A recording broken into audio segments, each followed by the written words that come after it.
Voilà, que Dieu soit béni, que Dieu soit glorifié. Avant tout, je suis content d'être là et que nous participions ensemble à cette réunion.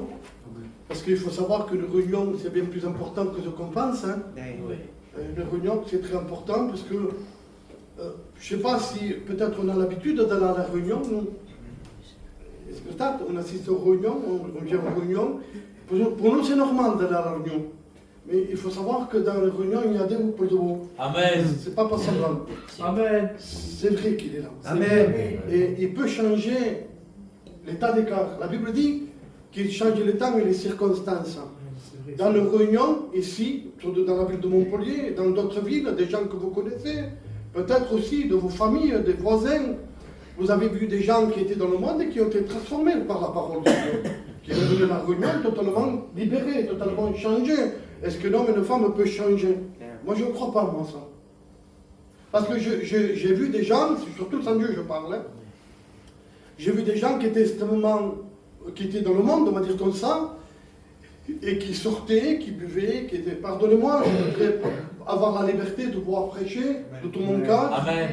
Et dire ce que j'ai à moi dans mon cœur, parce que là où il y a la liberté, il y a l'esprit. Amen. Des gens qui se droguaient, des gens qui étaient dans le monde, vraiment des gens méchants aussi. Notre peuple vit un peu pour nos enfants. Les gens de l'extérieur, les pas ils disent que nos enfants sont des rois dans nos maisons. On se lève le matin pour eux. Et on va travailler pour eux. Et pourtant, tellement que le péché est fort dans notre vie, on arrive à négliger ça. On arrive à négliger ça. On sort, on part le matin, des fois on rentre le soir, on rentre le matin, de partie de fête. Pourquoi je dis ça? C'est le péché, ça. C'est pour ça que je dis ça. Qu'on néglige ce qui est important, une vie de famille, une vie dans la paix, avec une petite attente. Mais c'est tellement simple, ça que je dis.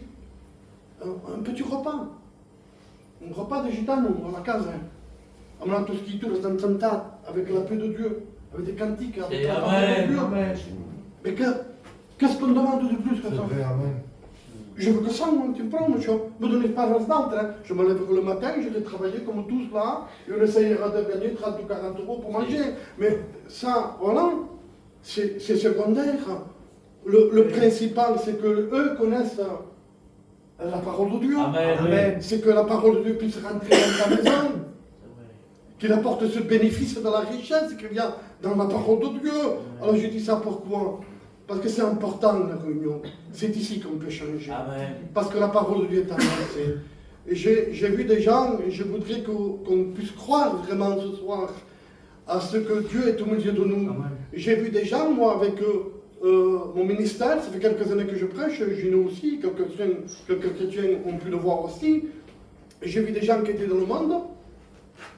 On n'aurait pas misé une pièce sur eux. J'ai connu des gens, moi, qui faisaient 50 kilos, 60 kilos à l'âge de 25 ans, 26 ans.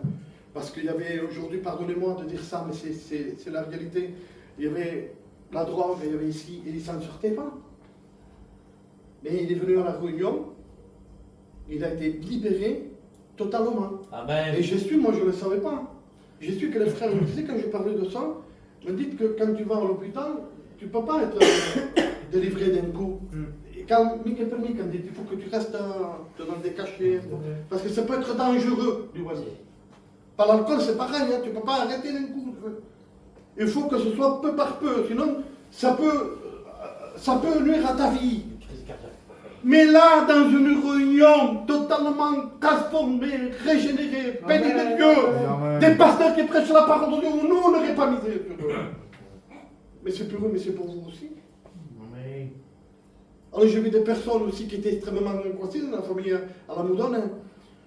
Je ne citerai pas le nom, parce qu'aujourd'hui c'est ça, les cachets, la pharmacie, les cachets pour dormir, parce qu'on n'arrive plus à dormir, le stress est là, les angoisses là.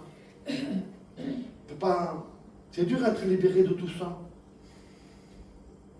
On prend un cachet, on en prend deux, on en prend trois, on est souvent dans la même situation. Il manque une paix intérieure. Même si on a tout des fois, parce que des fois on a tout. Bon travail, bonne situation, de l'argent, matériel, belle maison. Mais c'est à l'intérieur que ça passerait. Mais l'intérieur va prendre ton cœur, va vers un docteur, le plus grand des professeurs de Montpellier, et tu dis à ce professeur, tu dis voilà mon cœur est là, et je voudrais que tu enlèves cette angoisse, le péché qu'il y a aujourd'hui, mais je ne peux rien faire, il va te dire, il va te donner des cachets pour calmer le stress, l'angoisse, mais par rapport au péché, on ne peut rien faire. Et l'angoisse était dans le cœur de cette personne-là, pendant des années, un mort-vivant. Un mort-vivant. Voilà, plus être heureux. Mais c'est terrible quand même, hein, de plus être heureux dans la journée. Mais tu cantes mon rose. Je me lève, j'ai tout, j'ai de l'argent, je peux m'acheter, pardonnez-moi, ce qu'un gitano, on peut s'acheter une côte de bœuf, on peut se faire un peu pâteux de fruits de mer. J'ai pas faim. La vie me pèse, comme Tiki me dit. Une espèce d'angoisse, une vie amère. Il y en a dans les heures qui passent la journée et la soir c'est pareil. Et ça continue, en ayant une connaissance de la vérité, en ayant une connaissance de Dieu. Parce que qui n'a pas entendu parler de Dieu? Qui ne sait pas que Dieu existe? Dans tout le quartier de Montpellier, il y a des églises. À mon époque, il n'y avait pas tout plein. Hein. À mon époque, il n'y en avait pas beaucoup. Mais là, aujourd'hui, on peut aller chez Gino, on peut aller à Figueroa, on peut aller à Montpellier, on peut aller partout. La parole de Dieu est annoncée. Amen. Et cette femme a été une réunion libérée. Libérée de son angoisse, libérée. Alors moi je suis là pour vous dire que Dieu existe. Amen. Mais pour vous dire que l'ennemi existe aussi. Et j'ai vu, moi, j'ai vu. Et je ne veux pas ici pour crier la peur ici. Mais moi, quand je suis mal, je pense à ça. C'est vrai. Et je me dis, oh, j'ai vu des gens possédés par le diable. Donc, cadeau, Justin. Que vous le vouliez pas. Je l'ai vu, moi. J'ai vu une jeune fille de 20 ans, possédée par le diable, où on a vu avec des pasteurs, on a prié. Et elle avait une voix d'homme, une voix horrible. Ça fait 20 ans, des fois quand je suis chez moi, j'y pense. Quand j'ai des moments difficiles, parce que la Bible dit que la pluie tombe sur le juste, sur l'injuste aussi. On a des moments compliqués, c'est pas parce qu'on est pasteur, ou les chrétiens que les problèmes ne sont pas là. C'est pas où tout est beau, tout est rose, l'évangile. L'évangile, quand on connaît Dieu, eh bien, c'est le fait de se reposer en lui, de toutes nos difficultés. Les gens qui vont à la pharmacie, moi je vais à l'église. Amen. Et j'écoute la parole, et je me mets à genoux chez moi, et je prie Dieu en disant, Seigneur, viens me bénir, enlève tout quoi, tu vois les difficultés de la vie, tu vois la famille, Seigneur, tu vois, etc., mon travail, bénis-moi, Jésus. Je crois en lui. Amen. Amen. C'est pour ça que je marche avec gloire à Dieu. Et je ne veux pas vous tromper ce soir. Parce que si ça ne serait pas vrai, je ne le dirais pas. Mais c'est vrai. Donc il y a le bien et le mal. Et je voudrais lire un passage de la parole de Dieu. Je vais essayer de ne pas être trop long parce que je ne voudrais pas vous agacer, mais je voudrais que ce soir, ce soit une réunion bénie pour toi. Amen. Une réunion bénie. Vous savez, mon fils a témoigné, j'ai dit. Je lui ai rien caché dans sa vie. Je lui ai dit que la vie chrétienne c'était compliqué, c'était difficile aussi. Mais qu'il y a un Dieu, donc il y a un Dieu qui est puissant, qui existe, qui est capable de transformer les êtres. Il est capable de te transformer à toi aussi, de changer ta vie. Un jour, Jésus a dit à un homme, la Bible dit, il s'appelait Saché. La Bible dit qu'il était de petite taille, je l'ai dit l'autre fois dans une réunion, de petite taille. Pourquoi il précise de petite taille? Parce qu'on est fragile. Devant la difficulté du monde, de ceux qui peuvent se lever, les géants qui se lèvent dans notre vie, la maladie qui frappe, etc., tous les problèmes, on est petit devant la situation. Mais lui, il est grand. Amen. Et quand il est dans notre vie, il peut faire face aux éléments de la vie. Amen. Alors tu me diras, toi, donc, parce qu'il est petit, qu'on soit petit ou qu'on soit grand, qu'on soit américain, qu'on soit catalan, français, si vous voulez, le cœur reste le même. Il a besoin d'être changé. Alléluia. Et la Bible dit, quand il est venu, il avait entendu parler de Jésus, de ce qu'il faisait.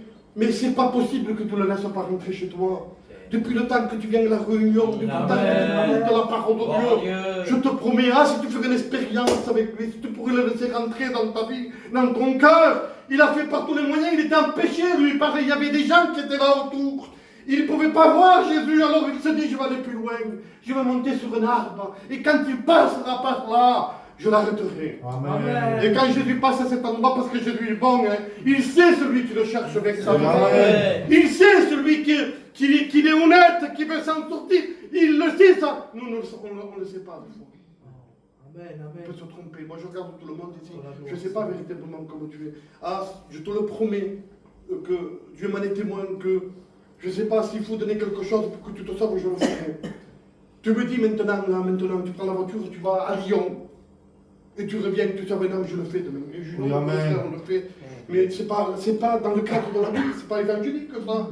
La Bible nous parle d'une repentance, d'une culpabilité. Oui, Seigneur. Pas des gens qui sont victimes. Bon, on est victime des fois. Victime, on se sent, on se dit, moi, je m'arrivais ça, la maladie, il m'arrivait, voilà, mes enfants ne vont pas trop bien, mon foyer ne va pas trop bien, mon travail, je n'ai jamais réussi. On pourrait mettre ce que vous voulez. Je comprends. On est sur la terre. Il n'y a pas que des bonnes choses sur la terre. Un jour ou l'autre, on reçoit une gifle. Pardonnez-moi de dire ça 1000 fois pardon. J'ai mon père qui a 80 ans. Et quand il est monté avec moi pour aller à la réunion, il m'a dit pas, attends, parce que tu me comptes une tante. J'ai regardé, j'ai compris que faut qu'il se convertisse, il faut qu'il soit maintenant qu'il donne son cœur à Dieu. Parce que quand on se convertit, qu'on donne notre cœur à Dieu, la Bible parle d'un sommeil, mais on parle même pas de la mort. Il dit allons réveiller Lazare, il dort, il dit. Et la gens ne comprennent pas, mais il ne dort pas, ça fait 4 trucs. Non, pour Jésus, tu n'es pas mort pour Jésus, tu es vivant. Il passe d'un endroit à un autre, à la vie, à l'éternité avec Dieu. Plus de pleurs. Plus de crainte, plus de maladie. Amen. Avec la visite de Dieu, nous on sait quand Dieu nous visite. Regardez, tellement que c'est important de partenir à Dieu et d'être visité par Dieu, on arrive à sortir du monde. C'est pas la religion qui nous fait passer sortir du monde, c'est lui. Amen. Avec ma nature à moi, je me connais moi, méchant comme j'étais aussi. Quand j'allais travailler, qu'il y avait quelqu'un qui n'avait pas d'argent, je prenais tous les sous moi, comme on faisait pour travailler avant. Aujourd'hui, on ne le fait plus. Pourquoi? Je ne le connais pas, mais je l'aime. Pourquoi? Parce que c'est lui qui a déversé dans nos cœurs. C'est l'amour. L'évangile sans amour n'est pas un évangile. C'est erroné. C'est de la religiosité. Et je lis un passage. Et je voudrais lire ce passage. C'est un passage un peu compliqué. Mais je voudrais aller à autre chose et je viens qu'à ça. Alors je me laisse conduire par ça. Amen. Regardez, ça se trouve dans le livre de la Genèse, au chapitre 4. Au bout de quelque temps, chapitre 4, verset 3, au bout de quelque temps, Caïn fit à l'Éternel une offrande des fruits de la terre. Et Abel de ce côté en fit une des premiers-nés de son troupeau et de leur graisse. L'Éternel porta un regard favorable sur Abel et sur son offrande. Mais il ne porta pas un regard favorable sur Caïn et sur son offrande. Caïn fut très irrité, son visage fut abattu. Et l'Éternel dit, Caïn, pourquoi es-tu irrité? Et pourquoi ton visage est-il abattu? Certainement, si tu agis bien, tu relèveras ton visage. Et si tu agis mal, le péché se couche à ta porte, et ses désirs se portent vers toi, mais toi domines sur lui. Cependant, Caïn adressa la parole à son frère Abel, mais comme il était dans le champ, Caïn se jeta sur son frère Abel et le tua. L'Éternel dit à Caïn, où est ton frère Abel? Il répondit, je ne sais pas. Je suis le gardien de mon frère, et Dieu dit, qu'as-tu fait? La voix du sang de ton frère crie de la terre jusqu'à moi. Maintenant tu seras maudit de la terre, qui a ouvert sa bouche pour recevoir de ta main le sang de ton frère. Quand tu cultiveras le sol, il ne te donnera plus sa richesse. Tu seras errant et vagabond sur la terre. Caïn dit à l'Éternel, mon châtiment est trop grand pour être supporté. Voici, tu me chasses aujourd'hui de cette terre, je serai caché loin de ta face, je serai errant et vagabond sur la terre, et quiconque me trouvera me tuera. Et l'Éternel dit, si quelqu'un tue Caïn, Caïn sera vengé cette fois. Et l'Éternel mit un signe sur Caïn pour que quiconque le trouverait ne le tue point. Puis, écoutez bien, puis Caïn s'éloigna de la face de l'Éternel. Je lisais ça, et je remontais un peu avant. Caïn et Abel, ce sont les deux fils d'Ève et d'Adam. Adam, le premier homme et la première femme. C'était ces deux enfants. L'Éternel avait fait pour eux un cadre idyllique, quelque chose de spécial, quelque chose de merveilleux. Comme chaque personne qui reçoit Dieu dans son cœur, c'est merveilleux. C'est quelque chose d'extraordinaire de connaître Dieu. Je vous le promets, c'est bien plus fort que le monde. La preuve, il y a des milliers de chrétiens dans le monde entier. Si ça ne serait pas vrai, je vous le promets que j'irai dans le mandat. Mais c'est vrai que c'est comme ça. Amen. C'est un cadre qui dit que le fruit, l'Éternel avait dit que tout arbre qui était planté dans ce jardin d'Éden, qu'Éden veut dire délice, porterait du fruit. Mais c'était naturel parce que Dieu l'avait dit. Donc quand Dieu le dit, c'était naturel, ça poussait tout seul. Ça se faisait tout seul. Parce que Dieu avait parlé que l'arbre pousserait. C'était quelque chose de merveilleux, avec des ruisseaux d'eau. C'était une merveille. Mais Adam et Ève ont écouté la voix du serpent. Le diable qui va parler à travers le serpent. Parce que l'Éternel avait dit, tu pourras manger de tous les arbres du jardin. Mais le jour où tu mangeras l'arbre de la connaissance du fruit, de la connaissance du bien et du mal, tu mourras certainement. Et c'est ce qui s'est passé. Ils ont pris du fruit de l'arbre du jardin. Et puis, ils sont partis derrière les arbres. C'est la première conséquence du péché. On voit aussi l'angoisse et la peur ici. Pour la première fois de leur vie, je ne sais pas combien depuis des années ils étaient là. La Bible ne le dit pas. Mais pour la première fois, eux qui vivaient tranquilles, eux qui étaient heureux, eux qui vivaient en harmonie avec Dieu, ils ont connu quelque chose d'étrange, quelque chose qui ne venait pas de Dieu. L'ennemi s'était infiltré, l'ennemi avait mis la misère, le chaos dans leur vie. Et je voudrais te faire souvenir un peu, lorsque tu étais tout petit, lorsque tu étais enfant, tu ne pensais pas à l'angoisse, tu ne la connaissais pas. Tu ne connaissais même pas la peur. Tu étais capable de jouer avec des billes par terre, jouer avec des soldats, t'amuser avec tes amis. Tu étais petit. Et les gens, quand tu venais, ils pourraient dire qu'il est beau ce petit, qu'il est beau cette petite, tiens, un bonbon.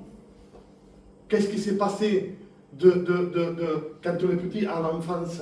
C'est que l'enfant a grandi. Et après, on ne le reconnaît plus.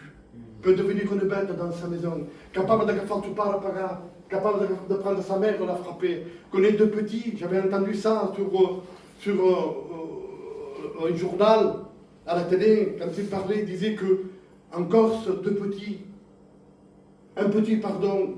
qui entendait des voix en disant tue ton père, tue ta mère, tue ton père, tue ta mère, pendant je ne sais pas combien de temps, harcelé. Et ce petit-là a passé à l'acte, a tué son père et sa mère, son frère. Et je voudrais vous dire tout simplement, ça c'est vers les Pagnes, c'est arrivé chez nous, vers les Gitanes aussi. C'est vrai. On connaît des cas aussi qui étaient influencés, qu'une fille est partie avec une autre copine et sa maman. Voilà le péché. Aujourd'hui, moi, tu dis, je ne ferai pas ça demain. Si, t'as pas de force contre le diable. Il est bien plus fort que toi. Tu peux être une marionnette. Essaye de ne pas fumer. Essaye. Essaye de dire, je ne fume pas. Je vais jeter mes cigarettes. Essaye. Tu es esclave de la cigarette. La Bible dit qu'on est esclave de ceux qui triomphent de nous.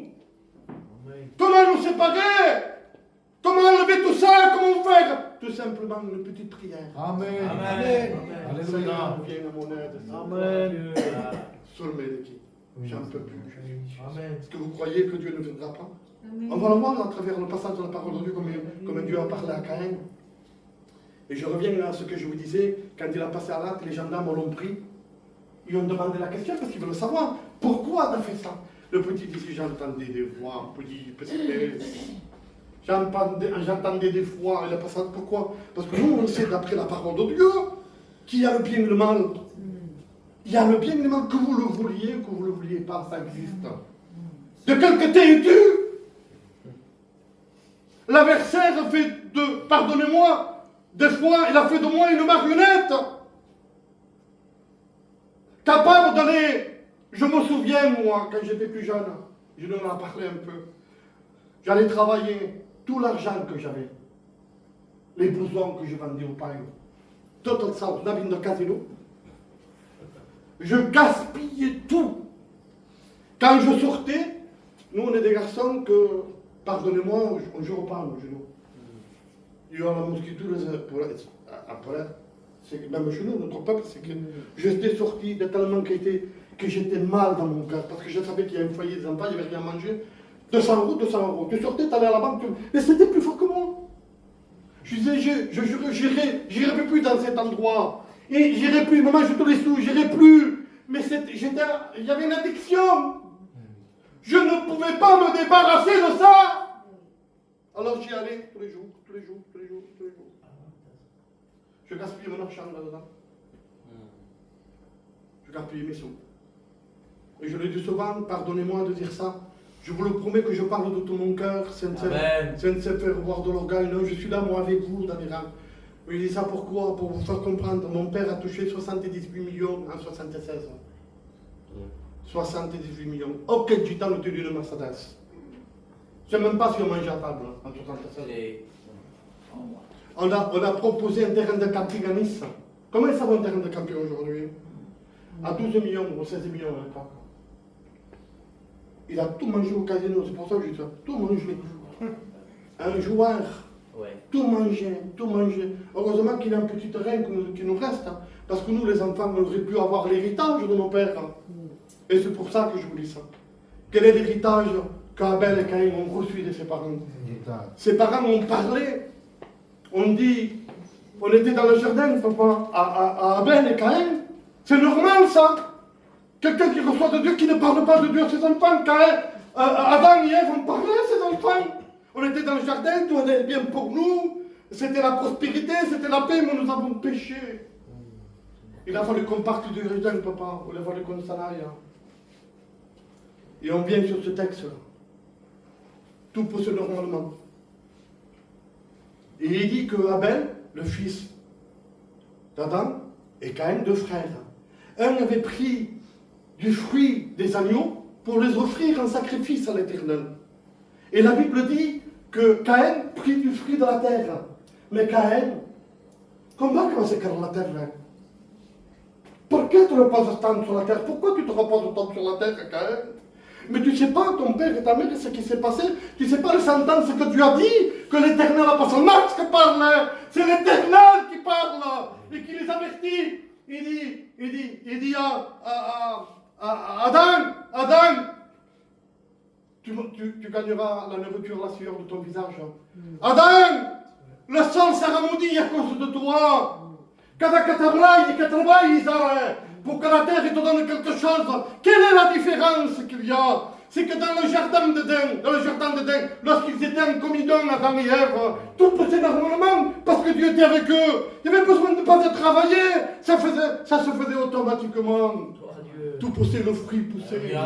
Quand on est avec Dieu, on n'a pas d'effort à faire, on n'a pas besoin de travailler, mais juste de le laisser grandir dans notre cœur. Et l'amour, la paix, la joie viennent naturellement parce que c'est Dieu qui bénit. On n'est pas dans un esprit de religiosité. Il était attiré à la terre, à ce qu'il y a en bas, comme s'il voulait offrir à l'Éternel quelque chose d'incroyable à Dieu. Et si on ne connaît pas la Bible, si on ne connaît pas la Bible, si on n'a jamais entendu parler de Dieu, là, c'est les frères, mais quand même, mais Caïn, et c'était bien ce qu'il a fait quand même. Il a pris des fruits de la terre, la porte éternelle. Quel mal a fait ta main? Quel mal il a fait? Oui, mais quand on ne construit pas selon la manière de Dieu, selon la parole de Dieu, quand on ne construit pas comme ça, quand on ne suit pas les ordonnances de la parole, quand notre cœur n'est pas régénéré, quand on ne suit pas la pensée de Dieu, ce qui est écrit pour nous, ça ne marchera jamais. C'est vrai. Ça ne pouvait pas marcher pour lui. Lui, Abel, il était dans une dimension, il était honnête dans son cœur, et Dieu connaît la situation, Dieu connaît, il lit dans un cœur, comme un livre ouvert, il sait voir Caïn, il sait voir Abel. Il connaissait les cœurs de chaque personne. Et on voit Abel qu'il offre un sacrifice des agneaux, de son troupeau, du bétail, qui va préfigurer plus tard ce que l'Éternel va dire à Moïse. Tu prendras des agneaux, vous les offrirez en sacrifice pour que le péché soit couvert. Et bien plus tard après, on va voir à la croix Jésus qui va être l'agneau de Dieu pour nous, où son sang va couler pour chacun d'entre nous. Regardez dans la pensée qu'Abel était. On voit que l'Éternel ne parle pas beaucoup avec Abel. Il parle plus avec Caïn. Il va l'appeler, il va dire Caïn. Caïn il dit, pourquoi ton visage est-il attristé? Pourquoi ton visage est-il abattu? Est-ce qu'on s'est posé la question, il en a parlé un peu après, pourquoi on est abattu? Pourquoi notre visage est si mal de caps? Pourquoi on se lève dans le point des fois? Le monde petit détail, c'est on est énervé, on dispute rien. Pourquoi c'est comme ça? Pourquoi Pourquoi c'est comme ça dans notre vie? Mais tout simplement parce que Dieu n'y est pas. Si Dieu y serait, tu changerais, tu ne serais pas pareil. Tu connaîtrais la vie, et la vie en abondance. Amen. Il te visiterait, il te parlerait, il te bénirait. Et tu sais, il serait tout le temps avec toi. Amen. Il te l'abandonne. La Bible dit qu'il ne nous abandonnera pas. C'est un Dieu de grâce, de miséricorde. Un Dieu lent à la colère, riche en bonté. Oui, amen. Qui prend soin de chacun d'entre nous. Alléluia. Il nous aime à un tel point qu'il avertit. Il avertit Caïn. Il dit Caïn, parce qu'il voyait dans son cœur. Il dit pourquoi ton visage était attristé. Il dit Caïn, le péché, il dit, le péché se couche à ma porte. Ah Seigneur, pardonnez-moi de dire ça. Le péché fait des ravages. La Bible dit qu'il est dans le cœur de l'homme.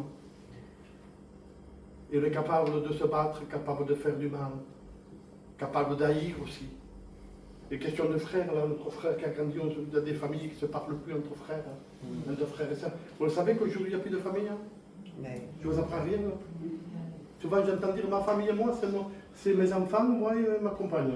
Mais je ne savais pas d'avant de choses, ça n'existait pas avant. C'est vrai. Avant, quand on allait travailler, les anciens, il y a des anciens Dieu pour en parler. Moi, quand j'étais au voyage, quand j'étais tout petit, quand ils allaient travailler ensemble. C'est André qui m'avait dit ça une fois. Quand ils allaient travailler, eh bien, si on ne travaillait pas, s'il y a quelqu'un qui ne travaillait pas, on le prenait avec nous. Et on allait travailler, parce qu'on disait, ne travaillez pas en tel fois, le prendre, on le prenait une fois lui, une fois lui, une fois lui. Et regardez si ça va plus loin.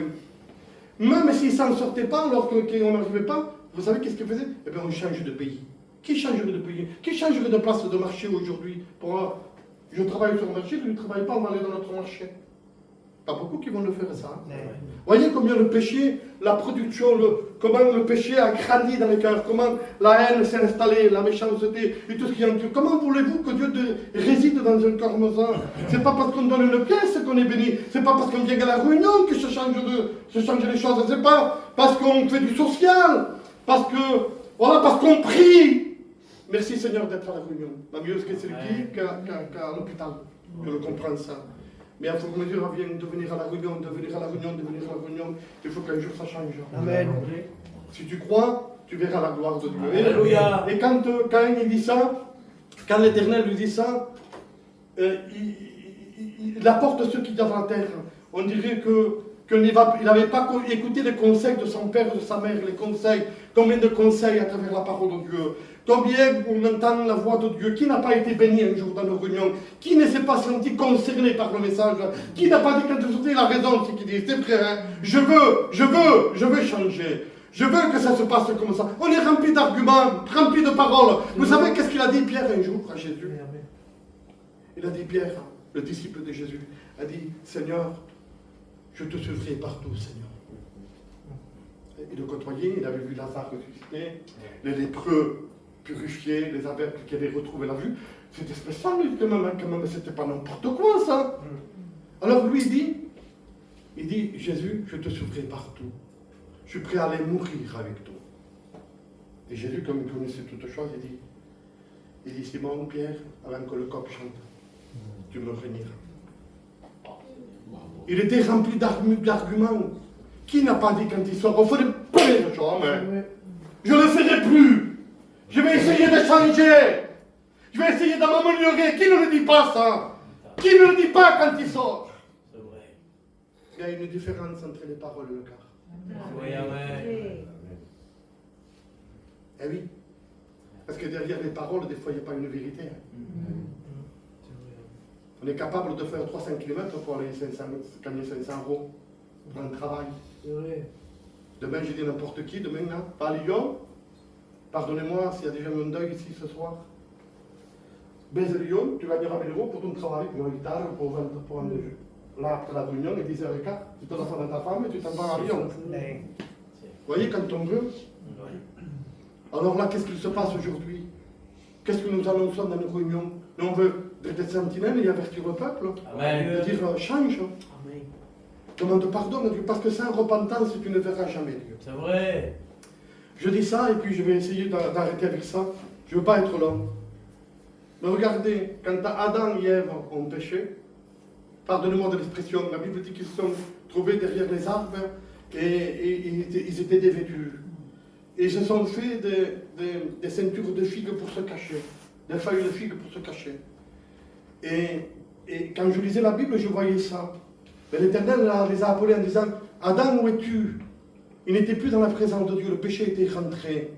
Mais on peut y voir une image ici de quelqu'un qui continue à faire le mal, mettons, qui ment, qui s'amuse, qui se bat, qui a le péché, mais qui essaye de faire à sa manière. Un peu de réunion, un peu de prière, un peu de social, un peu de aumônes, un peu parler bien, un peu améliorer sa vie. La Bible, quand on voit ça, quand l'Éternel les réprimande, quand il réprimande Adam et Ève pour ce qu'ils avaient fait, la Bible dit que l'Éternel fut le premier sacrifice. Un sacrifice que c'était fait, si vous voulez bien, de feuilles de figues, ça ne faisait pas. Il n'y avait pas le sang. L'Éternel savait qu'il fallait le fusion de sang pour pouvoir pardonner. Donc il a fallu le premier sacrifice dans le Jourdain, il fit des pots pour le revêtir. Qui va préfigurer pour nous le sacrifice de la croix. Amen. Et aujourd'hui, ce qu'il y a d'important, c'est de venir à la croix. Amen. Et de demander pardon Alléluia. à ce sauveur merveilleux Amen. qui a sauvé notre vie. Je dis simplement ça, je parle de Caïn et Abel, et puis on arrête avec Caïn. Caïn est parti, quel est triste, le plus triste départ de sa vie, le plus triste départ de sa vie. Il dit, il part dans la présence de l'Éternel. Je perds que ce soit lorsque tu vas sortir, ce ne sera pas le plus triste départ de ta vie, en sortant du local et en laissant Dieu ici dans le local ou avec les frères. Mais que ce soit un départ en sortant pour toi. Je dis simplement ça, les frères et les sœurs. La Bible dit que le rachat de l'homme est cher et n'aura jamais lieu, ni par l'or, ni par l'argent. Alors vous permettez que je vous raconte juste un témoignage. Amen. Et après on arrête, on prie le Seigneur. Hein? Je ne voudrais pas vous tenir plus longtemps que ça. J'étais un ouvrier chrétien, moi j'étais étudiant en première année. Il y a à peu près 20 ans de ça. Je travaillais pour le Seigneur, comme on faisait avec Gino, avec les frères. Et une sœur, la Sarah, vous connaissez de Baleine, la Sarah de Baleine? Et priait le Seigneur, il priait. Et l'Éternel lui faisait voir que l'ennemi, le diable, voulait détruire ma maison. Voulait me faire du mal. Donc c'est des gens qu'on ne se voyait pas à l'époque, parce que certains des fois dans une réunion, l'autre dans une autre. Et puis, dans un chapiteau, béni soit Dieu pour les chapiteaux, cette sœur nous voit, elle court, elle vient vers Paquita. Et il dit, Paquita, je prie le Seigneur pour ta maison, le matin, l'après-midi, le soir, parce que le diable veut te faire du mal. Moi, je suis conscient de ça, je vis ma vie normalement, je prie, tout ça. Mais j'ai un rêve. Il ne faut pas se fier de tous les rêves. Hein. Mais on marche avec ça. Amen. Amen. Mais ce rêve-là, il était important parce que Dieu m'a montré un endroit que je n'ai jamais connu, que je n'ai jamais vu de ma vie. Je rêvais dans ce rêve que j'étais sur un pont, que je passais sur ce pont et que l'eau montait. Mais que nous, on était à l'abri. Donc moi, je prie le Seigneur quand je me réveille, et je dis, on sait très bien que l'eau représente la parole de Dieu dans la Bible. Je dis, qu'est-ce que ça veut dire ça? Je ne comprenais pas trop. Et un jour, Louis, à l'époque, on était avec les frères, il nous dit, Max, on n'irait pas à la rivière? Mais je dis, oui, allons à la rivière. Par la rivière, les frères. Et lorsque j'arrive dans cet endroit, Dieu me le témoigne, je ne mens pas, je dis la vérité, je suis un chrétien. Lorsque j'arrive sur ce pont que je ne connaissais pas, et je vois ce rêve, mais c'est bizarre à expliquer, je vois comme si la route s'escartavait, comme ça, et comme si je voyais le rêve, et puis ça serait fermé. Et moi je prie encore là, je dis Seigneur, comment tu me dis qui? Je ne comprenais pas moi, qu'est-ce que ça veut dire ça? Et j'arrive à cet endroit. Quand on arrive à cet endroit là, je parle avec Louis, Miguel, avec les frères, et quand je parle avec eux, j'avais un petit moi Jordan qui était très, très turbulent, quand même, t'es petit, quand même. Et quand je fais ça, 5 minutes, on est arrivé, on est habillé, et les sœurs étaient parties. J'entends un cri de détresse, vous savez. Un cri de fapo, car il me semble tout le temps que ça passe, que tout le temps, tout le temps. Je lève ma tête et je vois ma compagne en train de nager, et je vous le promets, ça fait 20 ans de ça. Je voyais son regard, le regard de la mort. Elle ne s'en sortait plus. Parce que moi, je n'avais pas vu que le petit, lorsqu'il était dans l'eau, elle ne tenait pas quitte pour les épaules comme ça, mais elle coulait. Il y avait le courant. Elle essayait, lui, il essayait d'en s'en sortir. En fait, ils ont fait ça 2 ou 3 fois. Mais l'instinct de survie, c'est comme ça, ne le cherchez pas, c'est comme ça. Ça m'est arrivé à moi. Vous allez le voir, je vais vous expliquer. Paquita l'a laissé, et la nuit, on a attaqué à la nuit. Quand la nuit, ça a été le chercher, c'était pareil. Je me noie, Louis, je me noie, le petit se noyait. Un paille qui était en haut, ça fait une colline comme ça. Il a penché un jeune homme. Parce qu'à la nuit, c'est parti aussi, il le sait. Lui aussi, il se noyait. Ça ne sortait pas. Et moi, Louis, on a été là-bas, en nageant. Quand je suis arrivé là-bas, jamais de ma vie j'ai été fatigué comme ça. Là, contre le courant, appuyé, d'une cause imaginable. Nous, on ne fait pas de sport, on ne fait rien. Et le petit, il était sur mes épaules comme ça. Et j'entendais sa voix à mon oreille, quelle petite. Il me disait pas, je ne veux pas mourir. Je vous disais que le rachat de l'homme est cher, il ne rachat ni lieu, ni par l'or, ni par l'argent. Quel fait Tario pour mes enfants Kafaï? Qui ne donne pas sa vie pour ses enfants? Amen. Qui ne le fait pas? Sinon, je ne veux pas mourir, je ne veux pas mourir, mais la fatigue, non. Je le sais. Je partais dans le courant, j'avais bu plein d'eau, et ça faisait un petit virage. Et je dis, Louis, ça, tu l'as sorti? Comme le petit se voyait la mort. Le paille qui avait plongé en haut, qui avait remonté, lui. Je me rappelle, pardonnez-moi, il était comme ça, le poumon qui le poumon. Mais le petit, quand Louis était un peu costaud, il a dit au paille, attrape-le. Si vous avez vu la manière dont Jordan voulait s'en sortir de la mort. Aujourd'hui, est-ce qu'on le fait, nous, ça, à la réunion? Est-ce qu'on veut se sentir véritablement du gouffre, du péché où on est, où la mort nous englobe, où on est loin de Dieu? Est-ce que tu veux te sortir comme lui? Si tu te noies dans milieu de la mer, tu ne voudras pas dévier, tu vas prendre une belle table, tu vas demander une bouée, et tu vas la saisir comment? Si à quelqu'un à côté de toi, peut-être que tu le noies. C'est bon ou pas? Vous pouvez t'en sortir. Et quand il a sorti, il a pris, je le dis souvent ça, je ne peux rien faire pour mes enfants. J'ai pu que témoigner de Dieu pour lui, pour pas qu'il t'a passé moi, qui me suis converti le premier, pour lui, pour ma femme, pour mon Jordan qui vient à la réunion aussi, pour ma belle-fille. J'ai dû faire juste un exemple. Avec des rubans, comprenez bien que les pasteurs ne sont pas des supermen.